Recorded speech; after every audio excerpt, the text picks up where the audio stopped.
స్నేహితుల అవసరం ఎప్పుడూ ఉంది. బంధువులు కూడా మన కాపాడుతారో లేదో చెప్పడం, స్నేహితులు కాపాడు తీరతాడు ఖచ్చితంగా. స్నేహంలో ఆ విలువ ఉంది, అనుమానమే.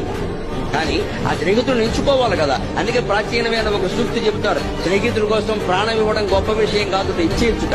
కానీ ప్రాణం ఇవ్వడానికి అర్హత కలిగిన గొప్ప స్నేహితుడు దొరకాలి కదా, అది గొప్ప విషయం. స్నేహితుల కోసం ప్రాణత్యాగం చేయడం గొప్ప విషయం కాదయ్యా, ప్రాణత్యాగానికి అర్హుడైన స్నేహితులు దొరకాలి కదా, అది గొప్ప విషయం కదా. స్నేహం అంటే అలా ఉండాలి కదా. చిన్న పని జరగానే అనుమానం వస్తే ఇంక స్నేహం ఎలా అంటే, స్నేహితుల్లో మొట్టమొదటి ఉండే లక్షణం అంటే పాపాన్ని నివారయతి. తప్పు చేస్తుంటే వారించాలండి, దయచేసి విద్యార్థులు ఆలోచించండి. అటువంటి స్నేహానికి పునాదులు కాలేజీలోనే పడతాయి.